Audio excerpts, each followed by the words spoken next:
guys, it's Nicole at Speedy Puzzle Vibes, and today I want to talk about ChatGPT. Can ChatGPT make you a faster speed puzzler? So what is ChatGPT? It's basically an AI chatbot. It's a program that can answer questions, create content, do data analysis, and even generate images. But specifically, I was curious whether or not ChatGPT could make me faster at speed puzzling. So the first thing I did is I went to ChatGPT, which I don't have all the experience in the world with, but I told it to develop a 6-week training plan to improve speed puzzling time from an hour and a half to 1 hour. So my average time is an hour and a half, and I would love to consistently get it down to under an hour. So here's the plan. I developed this training plan. I had tried a bunch of different prompts. This is the one I chose. And I decided to do this Ravensburger 500 called Home Sweet Home by Demelsa Houghton. And hopefully I'm saying her name right. And I'm going to do this at the beginning of my 6-week plan, do the 6-week plan, and then do this puzzle again at the end to see if my time has improved. Luckily, well, it's not really luckily, but my working memory of a puzzle after about 4 weeks, after about a month, goes away. So I'll have a vague recollection of what the image looks like, but I won't really remember a lot of the details of the puzzle, like where the pieces go and that sort of thing. So I'm hoping that it'll give a consistent result before I start the program and then after the program, just to see, like, did I improve or did I not improve? So let's find out. Let's go. So here is the 6-week training plan that ChatGPT gave me, and it literally says this plan uses progressive overload, puzzle-specific drills, and post-practice analysis to build speed and accuracy. And I mean, hot damn, that sounds amazing.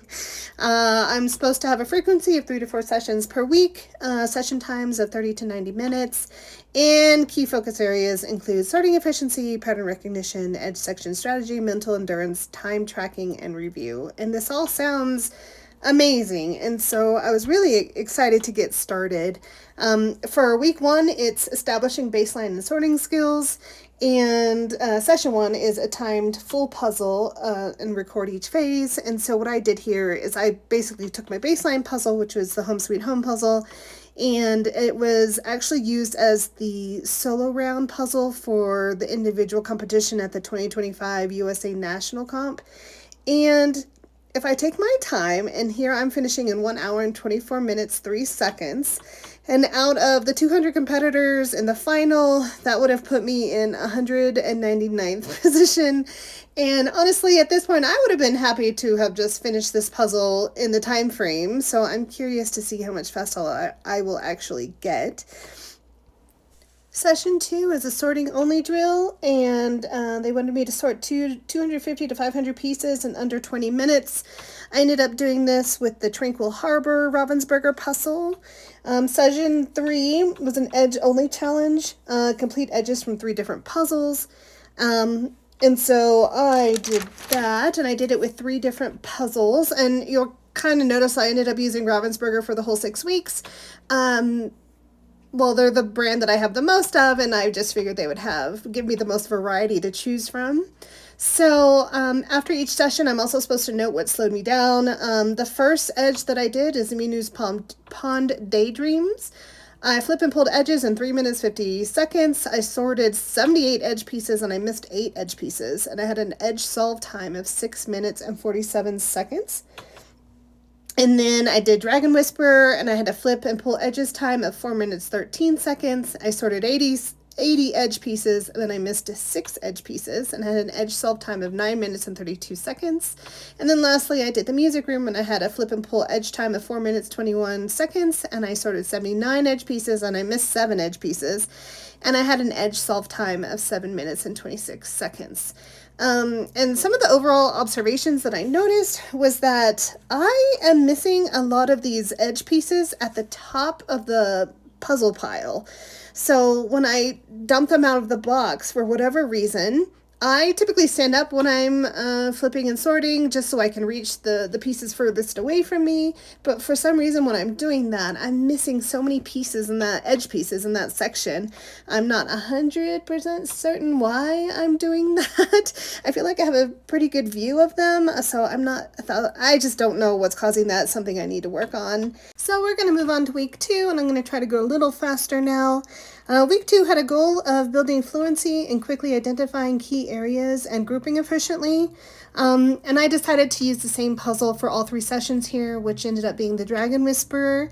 So for session 1, they wanted me to do a 50% solve of the center area only, and I did that in 55 minutes, 32 seconds. Session 2, they wanted me to complete 3 distinct color texture areas, and you can see the times there, and I did the dragon, the edges, and the roses. Session 3, this was for the full puzzle, and they wanted me to aim between, an hour 15, an hour and 30 minutes. I finished this puzzle in 1 hour and 27 minutes, 17 seconds. And one of the things that I noticed about this puzzle is that all of the foliage really does kind of overwhelm me. And one of the things I really need to work on is just to find one texture at a time, work on that texture, and then move on to the next texture, because a lot of the green, I just find it to be incredibly overwhelming, and it kind of slows me down when I feel that way. Also, I did this puzzle about a year ago, and a year ago I finished this puzzle in 2 hours and 35 minutes, and so now I'm finishing it in an hour and 27 minutes, so obviously I've gotten faster in a year, about an hour, so that's always exciting, and it's really great to see progress.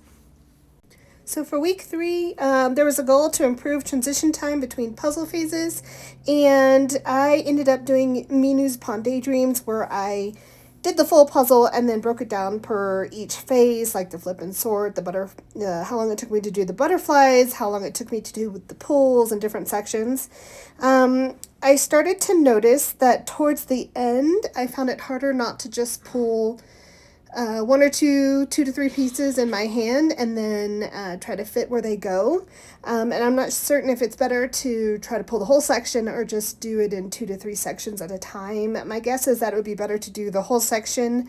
It's just something I need to work on because I start to get excited and then try to do just onesie twosies, which I don't believe is all that great.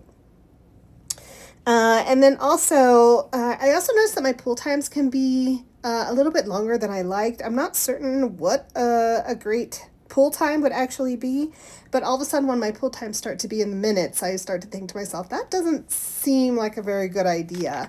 So another thing to work on. For session 2, it was 10 minutes of sorting and then complete with no further sorting. I do know that I did this, but apparently I have no documentation of this, but I do know I did it somewhere. And then session number 3 was a focused speed section drill where you are to finish a 100-piece section in 10 minutes. But again, I don't know where this documentation went, and so we'll just all have to agree that it was something I did, but, don't really know where that documentation went. For week 4, it was a speed and pressure training, so the goals were to push puzzle limits in time and focus sessions. So session 1 was a 60-minute puzzle attempt. I ended up doing the music room, and I solved it in 1 hour, 10 minutes, and 43 seconds. And I definitely noticed it was hard to maintain speed, and I noticed myself slowing down after a while. Session 2 was a puzzle relay of 2. I basically took the 2 halves of the puzzle room and then timed each one separately. For the left-hand side, I finished it in 22 minutes, 25 seconds.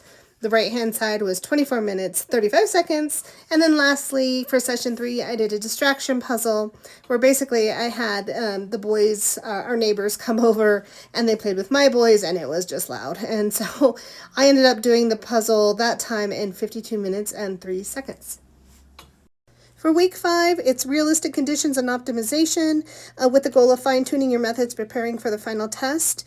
They wanted you to do the full puzzle in race conditions, aim for 65 to 70 minutes. I did the idyllic Scandinavia for the first time, and I did it in 1 hour and 23 minutes and 39 seconds.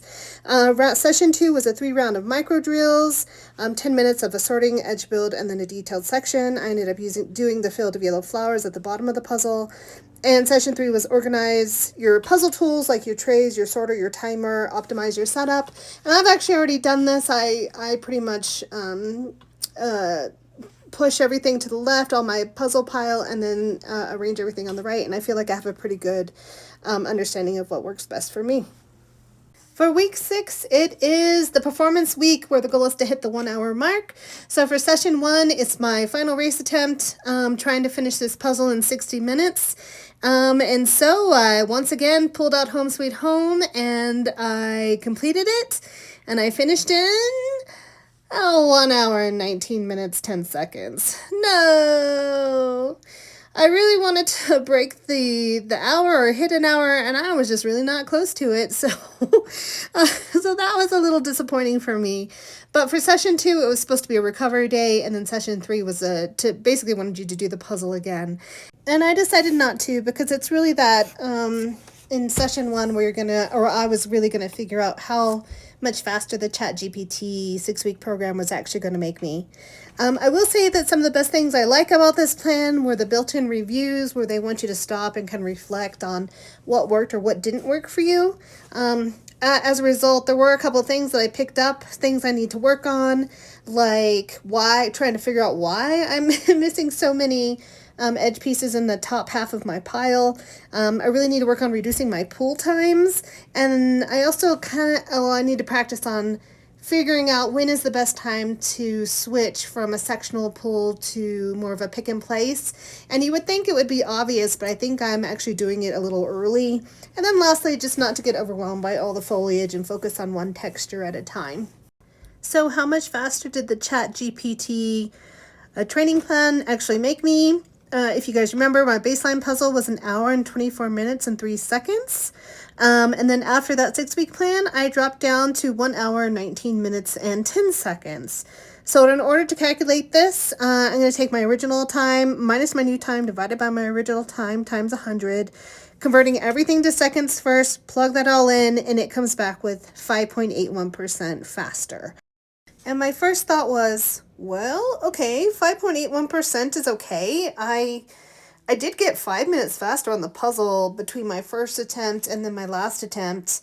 And then I started to wonder, well, how much faster do I get on my own when I puzzle over a 6-week period without following a plan like this ChatGPT plan? So I went back and started plotting my puzzle finish times over a random 6-week period.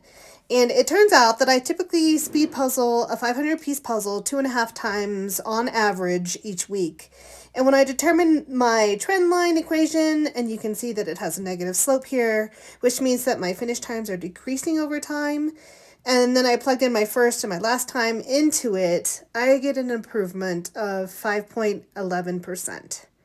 Which means that when I just puzzle on my own, doing a couple of speed runs a week, I am getting comparable improvement to this ChatGPT plan, which is not what I expected at all. In conclusion, did I get faster speed puzzling using the ChatGPT 6-week training plan? Yes, I got 5.81% faster. However, would I have seen roughly the same amount of improvement doing speed puzzling on my own? Also, yes, I would have gotten 5.11% faster. And that's why I personally won't be using ChatGPT going forward. I should mention that I'm a novice ChatGPT user, so I believe that it's possible to get a more individualized plan by putting in more data into the prompt. However, that's just kind of out of my reach at the moment. So because of that, I just won't be using ChatGPT moving forward. However, I do think that the ChatGPT plan would be great for beginners because there was a lot of good sorting attempts, speed attempts, edge solves, and lots of reflections and observations that I think could be really beneficial for someone who's starting out and don't really know where to start. And that's really, in my opinion, where the plan shined, and I will be taking those observations and reflections. I've done them in the past, but I realized that I really need to be doing more of them just to figure out where my inconsistencies are and where I can actually improve my time. So that's all I got. I hope everyone has fun puzzling and speedy puzzle vibes.